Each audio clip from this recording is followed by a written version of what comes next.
This is the old Gremlin Gamer. Today we're going over the skill tree for Gauge, and this one we're looking at level 80 Gauge. So you would have to have, well, I guess it would actually be the collection version on the Wii. But anyways, sorry, the Switch. So this is just a breakdown of how I have my level 80 Gauge set up, and to go over just the difference in the trees and what they focus on. Gage is pretty unique amongst the other characters. She has some pretty distinct and dynamic skills depending on how you want to build her, and admittedly even which playthrough you're on for the most part. So initially we have, like all the characters, she is the Necromancer, basically a summoner of sorts. Um, and each tree has its focus, like all the other characters, that's based under that particular class. So her first one is Best Friends Forever.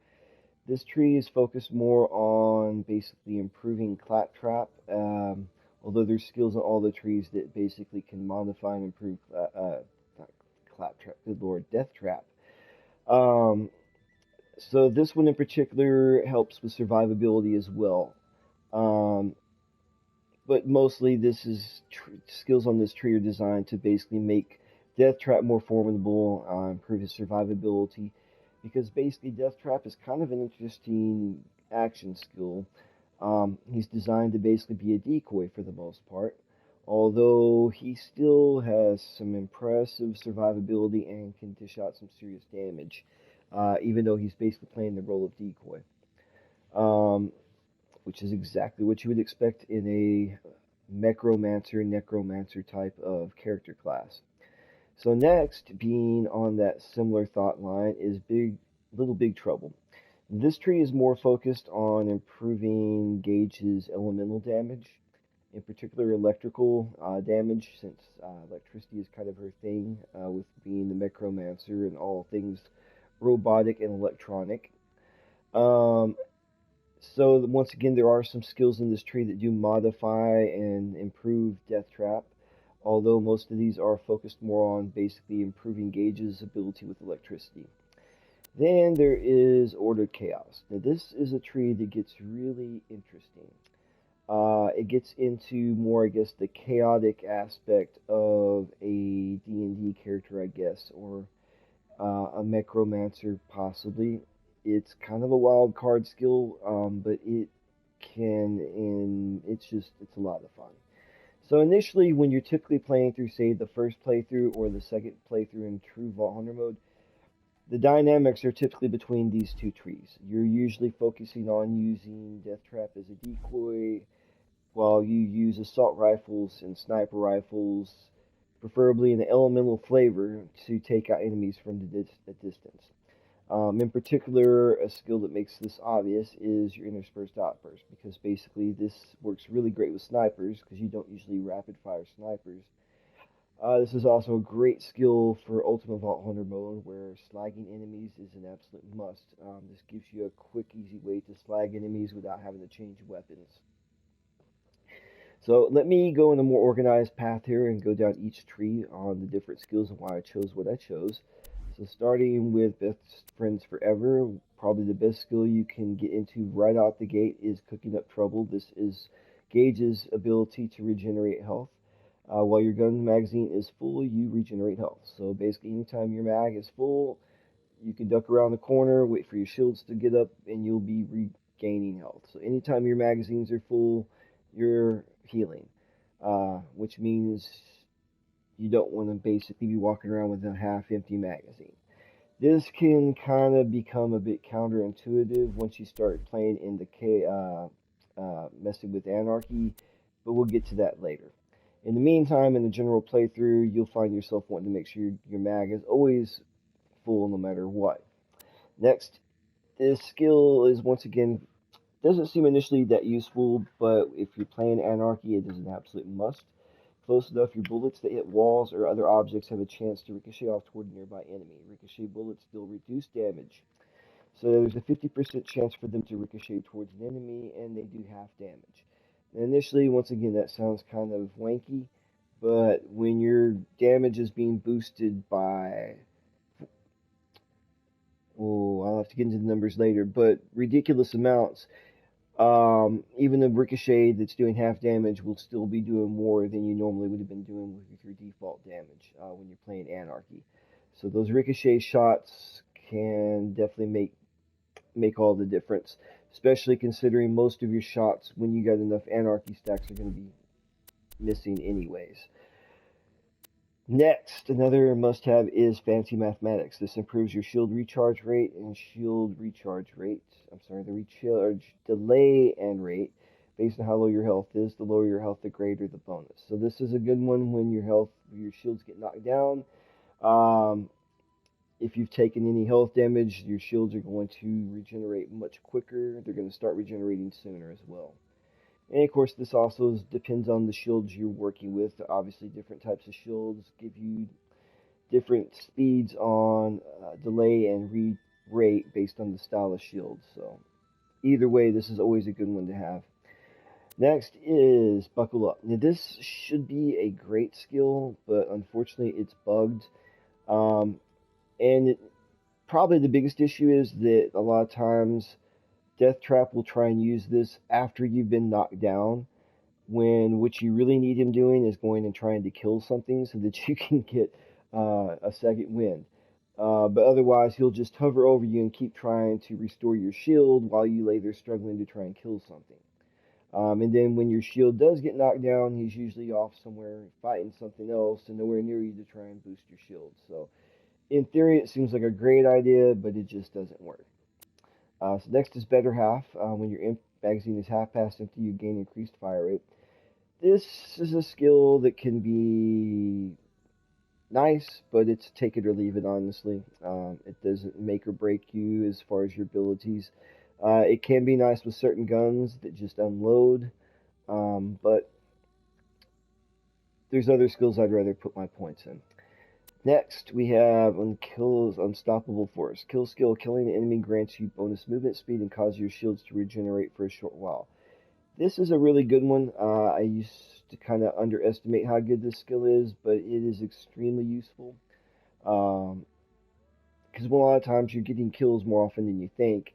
And if you're in a big brawl with stuff flying everywhere, being able to duck around the corner, find cover, and regenerate your shields is very, very useful.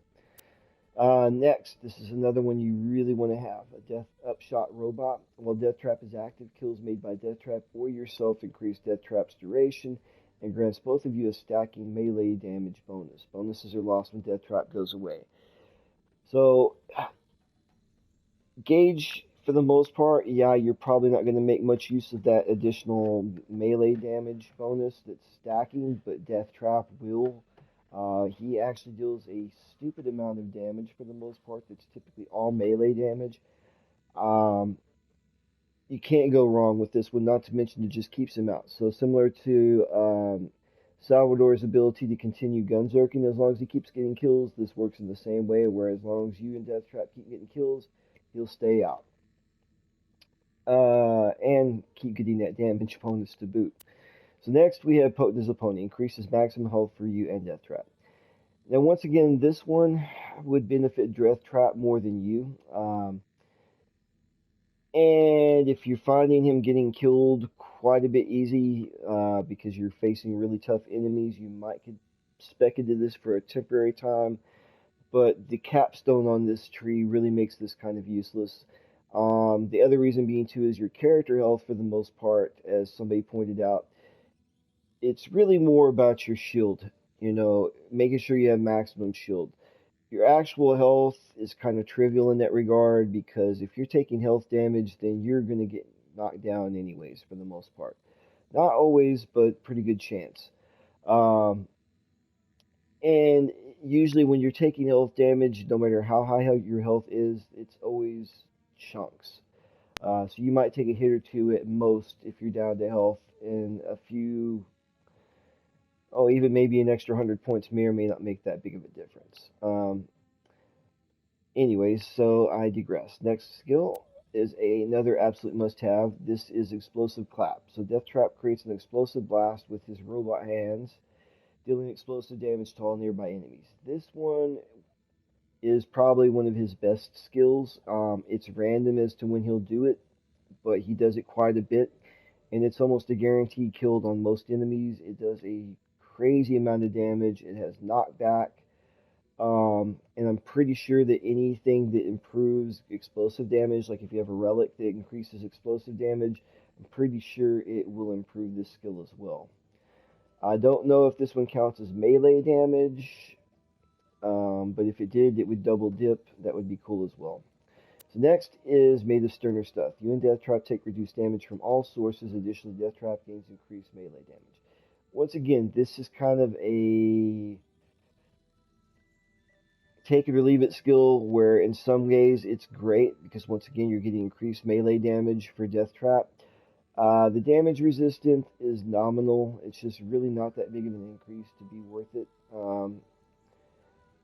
Not to mention because once again the capstone makes this one also kind of unnecessary. Next is 20% cooler. Now this is another one that's pretty useful. It just basically increases your cooldown, reduces your cooldown for Death Trap. So you get this one maxed out, then you can have Death Trap out quite a bit. He's not going to be in downtime long at all. Not a must-have, but definitely useful. In this case, I think I used it just, well, no, I could get to the capstone, but I like having that little bit of extra cooldown. Then finally is the capstone, which is what makes these other two skills kind of irrelevant, that being Sharing is Caring. Grants a copy of your shield to Death Trap, complete with all the bonuses and benefits your shield provide. So this is especially useful no matter what kind of shield you're rocking, because basically, in particular, if you're using, say, like Nova shields or Spike shields, those are especially nice to use with this, because basically, with Death Trap being the decoy he is, he's going to draw a lot of enemies, and as you know, a lot of enemies do like to get up in your face and on top of you. So this just increases and guarantees they're going to get hit by the spike damage or the Nova damage from the shield. The other cool thing is that there's a trick where if you say you don't want to use a Nova shield, let's say you prefer to use a Turtle shield, but you want to get that Nova effect on Death Trap, what you can do is put on the Nova shield, summon Death Trap, pause the game once Death Trap's out, and switch your shield back to the shield that you want to use. This way, so long as Death Trap is out for that particular summoning, he will continue to have that particular shield. So if you put, say, some type of Nova shield or Spike shield on him, then he's going to be doing Nova and Spike damage all day, while you continue to take advantage of your Turtle shield. Now, once again, once he dies or time expires and you want to resummon him, you'll have to remember to swap shields again if you want to get that bonus. Otherwise, it still would be beneficial if he's rocking the Turtle shield, because once again, it's going to give him really high resilience, and that's going to keep him out longer as well. Although you would lack the bonus damage from the Nova Blast or the Spike damage. But this is an extremely useful skill, and this is also what makes these two just kind of irrelevant, because, you know, aside from the damage bonus you would get from this one, which is not a lot, this shield will always be the superior skill because of that extra shield damage, shield protection you're getting. Alright, next, getting into the little big trouble. So, usually the first one you want to poke on this one is Myelin.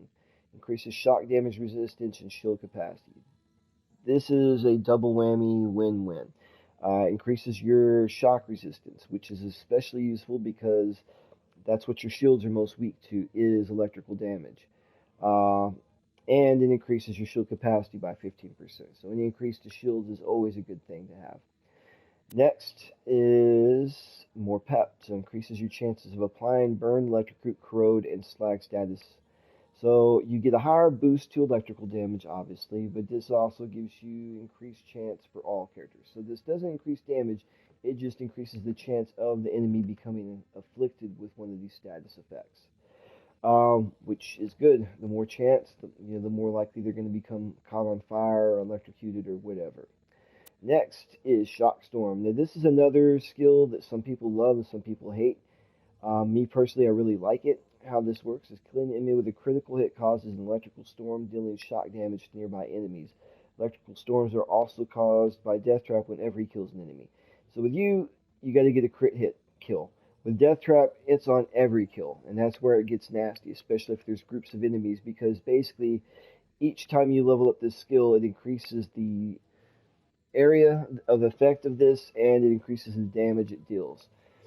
Um, it's just a good skill to have, and you usually have to get spec into it anyways to get further up the tree, so you really can't go wrong.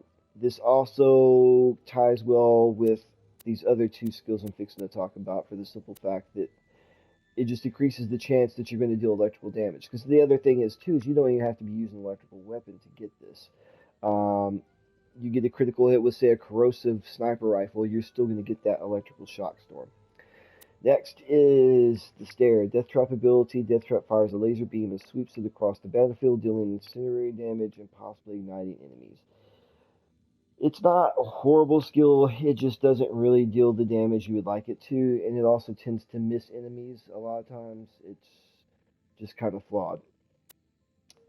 Strength of 5 Gorillas. Now this is one that I'm on the fence about. Sometimes I use it, sometimes I don't. It basically increases melee damage for you in Death Trap. Once again, Gage doesn't really need the melee damage. She's not typically designed to play as a melee character, but of course Death Trap can always take advantage of more melee damage. I think it maxes out at maybe 24% or something, I don't remember, but it can actually be pushed higher with certain class mods. It just kind of depends on the build you're going for. If you're going for a very robot-centric build where you're trying to make Death Trap just the destroyer of worlds, then it's probably worth specking into. Next is Evil Enchantress. Now this is another skill I used to overlook just because I kind of overlooked kill skills, but this is a really, really nice one. Basically, killing an enemy increases the damage that your burn, electrocute, and corrode status effects deal for a short period of time.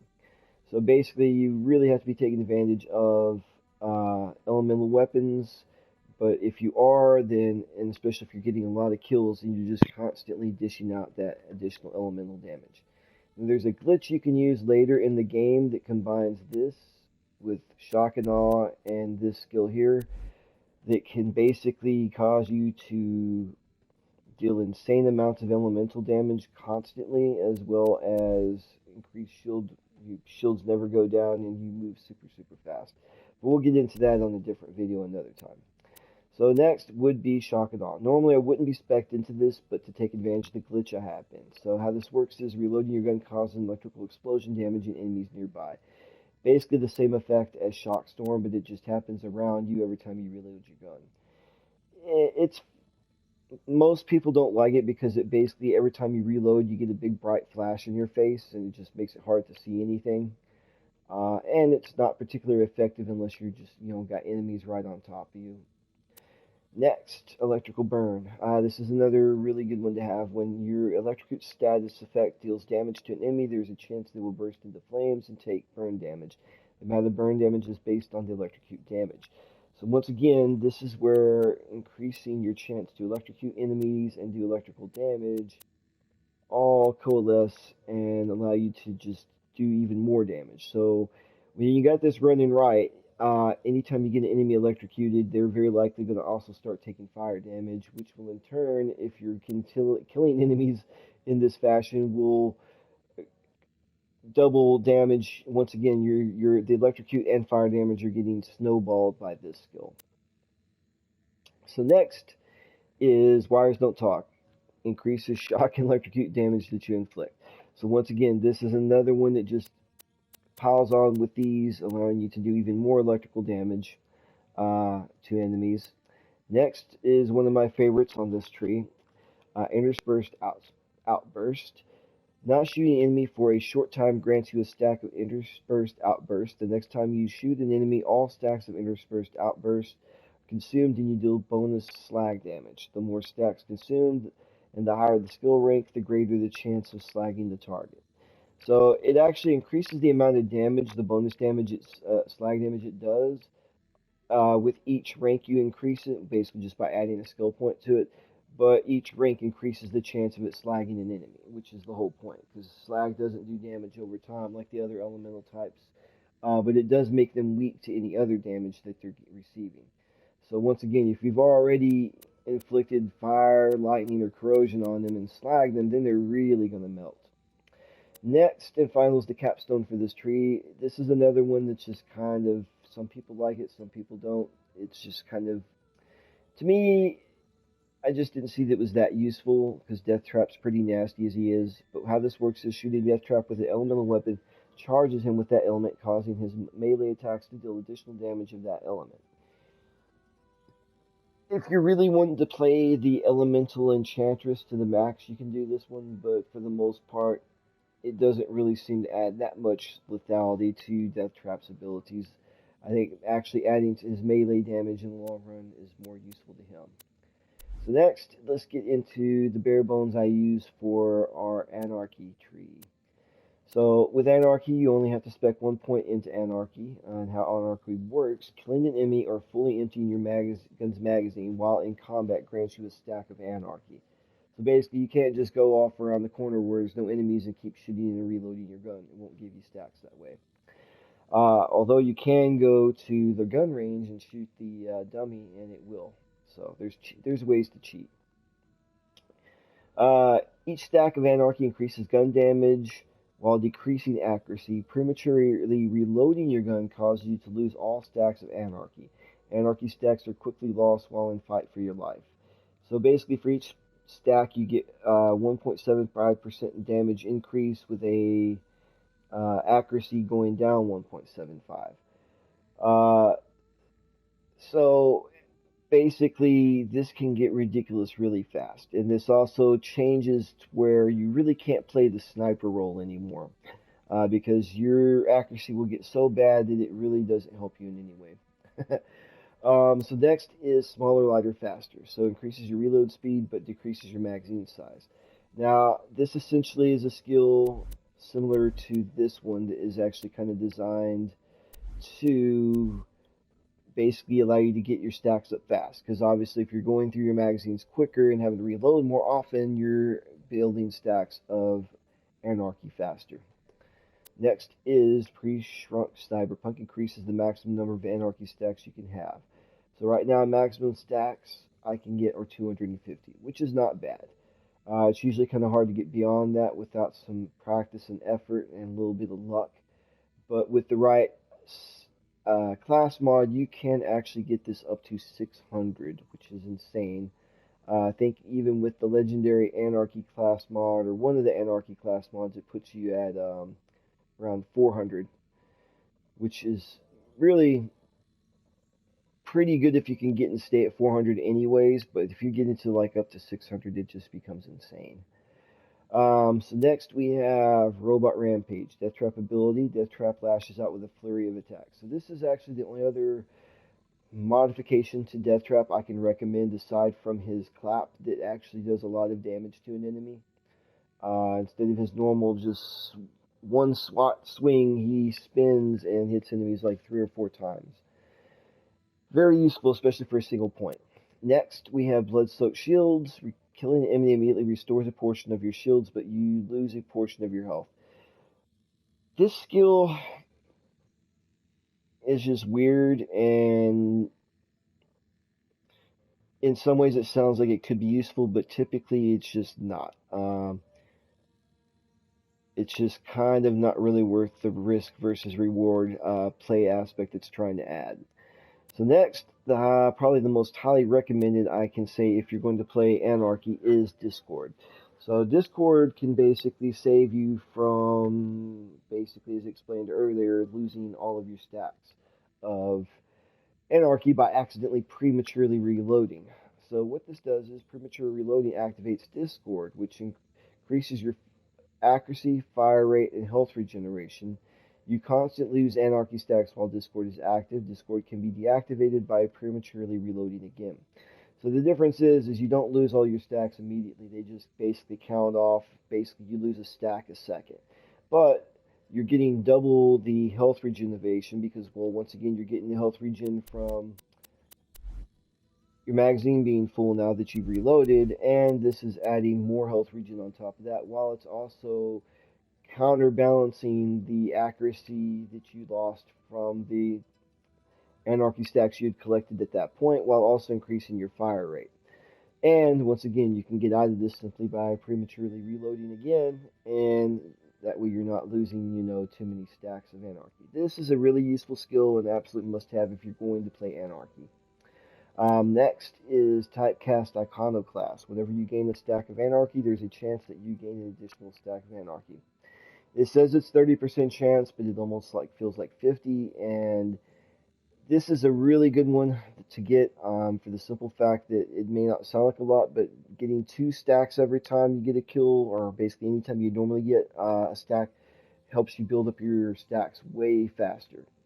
Because a lot of times, like I said, even though it says 30%, I've done experiments where it seems like you get 2 almost on every time you're supposed to get one. Next is Annoyed Android, increases the movement speed of Death Trap. So for the most part, Death Trap moves pretty fast already. He's not hindered. For the most part, this guy will fly through the ground and everything else. He doesn't pay attention to the laws of physics or matter, or he's not having to climb. So this really is kind of pointless. He gets around pretty well. He doesn't need any other bonuses. Lastly, the other one that's a must-have for this for a single point is Rational Anarchist. If you have 0 stacks of Anarchy, then the next time you would gain an Anarchy stack, you gain 25 instead. So this just helps you get a really quick start if you're just starting a new game, or if you unfortunately died. So instead of having to work your way up right out the gate, instead of just getting 1 Anarchy on your first attempt of a reload or kill, you get 25, putting you closer to where you want to be. Not a huge perk, but it can make all the difference. I mean, basically, you're looking at 12 reloads or 12 kills you're getting for 1. The other skills in this tree are just, once again, not all that great. So, Death from Above, shooting an enemy while in mid-air consumes Anarchy stacks and causes a digi explosion, damaging nearby enemies. This one is interesting, but you just don't do a lot of jumping in this, much less fighting while you're jumping. This almost seems like a skill that should have been in Borderlands 3 to a point. And even then, I don't think it would have been very good. It looks neat, but it's not particularly effective either. Next is the 9th degree. Every 9th bullet that hits on an enemy will ricochet towards another enemy. Theoretically, this one should be really good on her as far as an Anarchy build, because it's similar to... close enough, takes advantage of shots. The only thing is that when you're getting high enough Anarchy, most of your shots are already ricochets. They're hitting the enemy. Your accuracy gets stupidly bad. I mean, literally to the point where you can go point blank range with a shotgun that has a 20 pellet spread and not a single one hit the enemy. So this one, once again, in theory, it sounds great, but it just really doesn't work. Lastly is with Claws, melee override skill. While you have a stack of Anarchy, press to Digistruct Claws and swipe twice at the enemy, dealing damage based on the number of Anarchy stacks you currently have and restoring health. The lower your health, the more health you gain. This attack consumes an Anarchy stack. So, in theory, once again, this sounds really cool. It even looks kind of neat, but it just doesn't really work very well, especially if you're in one of the higher difficulties like True or Ultimate Vault Hunter. It just really doesn't pan out. And if you're playing on your first playthrough, you're probably barely just getting to that skill and didn't dedicate to this tree alone. So that's basically the Necromancer, and just to kind of go over this real quick. So with her, we have a legendary catalyst. I usually do run the legendary anarchist, but for whatever reason, I was going for something different. And with this, I believe you can run either. You don't even really have to change the build for the most part. You can just basically change the class mods, and it pretty much works with both builds, just accenting different things. So this one, of course, gives you improved elemental damage for yourself and any teammates, and focuses on doing elemental damage, whereas the legendary anarchist is basically giving you increased gun damage and reduced gun accuracy, which seems kind of counterintuitive for playing Anarchy, but it's all about maximum damage with minimal accuracy. This one also gives you some good perks as far as strength of 5 gorillas.